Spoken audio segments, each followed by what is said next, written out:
Hey guys, it's been a rough couple of days for me. I have not been productive at all since my Sunday. Did not study one bit at all yesterday, and it's just a massive burnout right now. And the main cause is mostly anxiety, I guess. There is a lot of anxiety building up right before the exams that wasn't there earlier during Feb or March. And when I wake up early in the morning and I see the topics that I have decided for today and how much is left right before the exam, there is so much anxiety, it just makes you freeze. You do not know what action to take, you do not know how to proceed at all.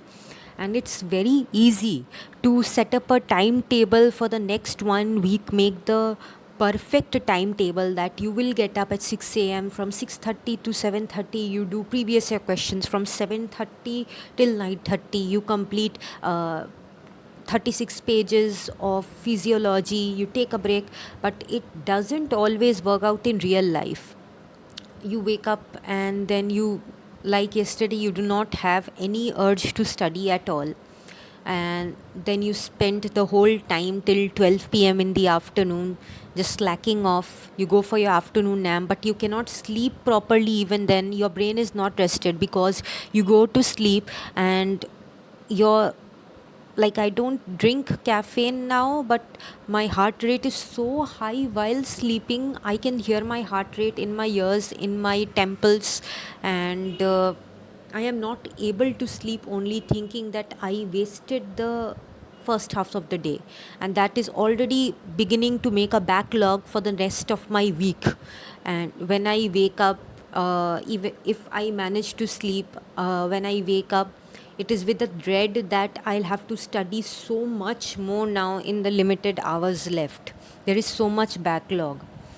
Out, like, it's a constant vicious cycle actually. The anxiety is making you freeze and not take any action, and because you are not taking any action, you're getting even more anxious, more fearful would be the right words, extremely fearful, and you're not able to cope only with the pressure.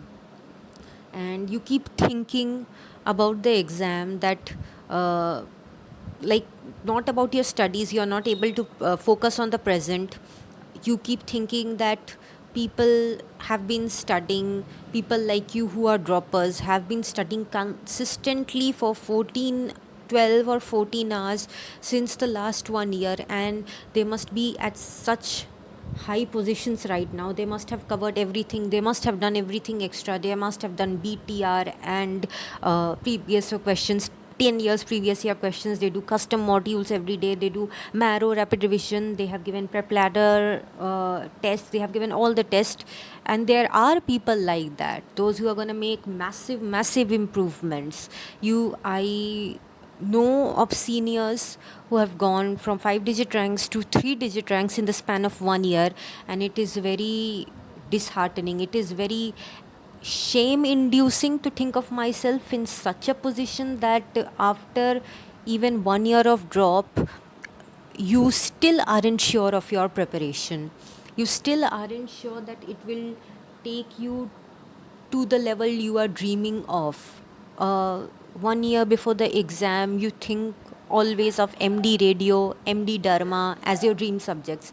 And as the exam approaches, as your confidence crumbles down, your self control depletes, you are not able to study that much, you go on thinking about, you go on searching online for the DNB anesthesia, the MD anesthesia cutoff ranks, the last rank, in fact, not even the ones for the good colleges.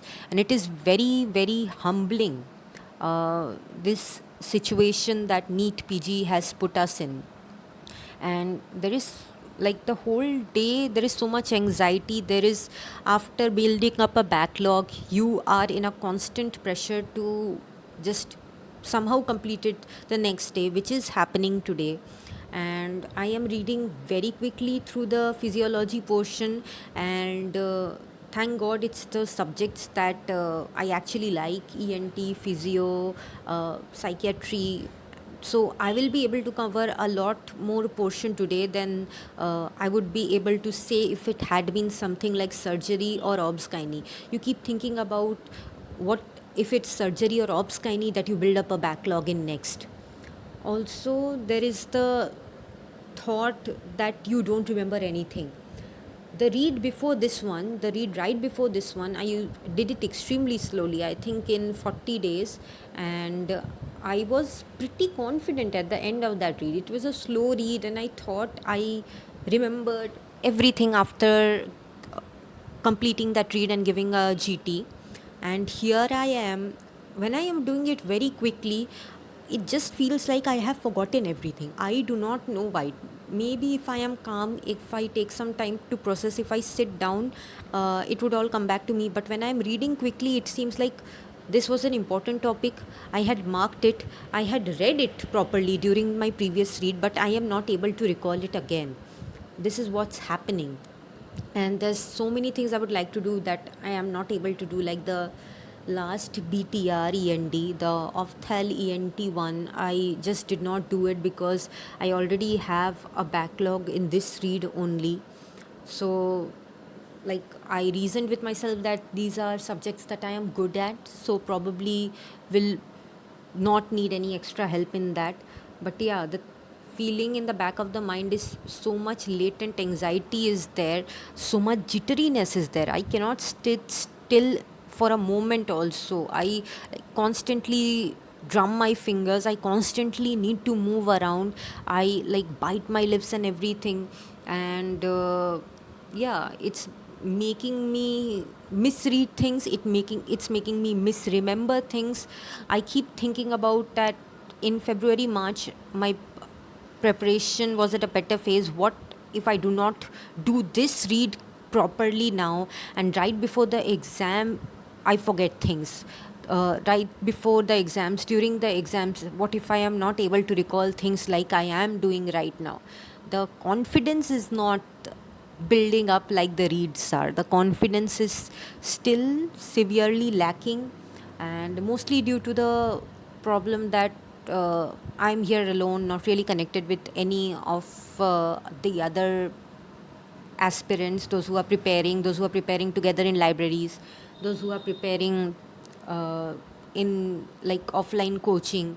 So to stay alone, it harbors a lot of negative thoughts in your brain that you can't really take care of. You talk to a person, you talk to a friend, and they say okay, they are also in so and so position, but there's always that thought, that voice in the back of your head that says, what if they're not?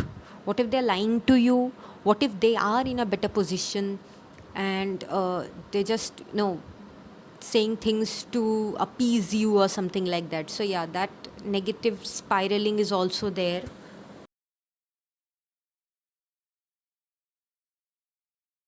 Currently reviewing the cadaveric image test, the mini test that came out on Marrow, and I don't think I am made for surgery because I genuinely do not understand like anything. Like, you give me a cut section, and if I have not seen it before, I know the theoretical portion of it, but I cannot simply visualize that or expand that into an actual cadaveric image in my head. I do not know what this is. Okay, I did know what this was. This was an easy question. This was also an easy question. Where was that question? Yeah, this one. I know this theoretically. I have like drawn this image theoretically, but I simply could not understand what this was. The muscle marked as X in the image below inserts at, this was supposed to be teres major, and like I know theoretically where it inserts at, and I know theoretically in the diagram where I mark it and everything, but here I did not know what it was. Like, I didn't know even this muscle or this muscle. And yeah, guys, like, it's so frustrating for me that some people know it instinctively, like they know simply, but my brain does not simply work that way. I just see it as pieces of slabs of meat kept over there, and I do not understand it.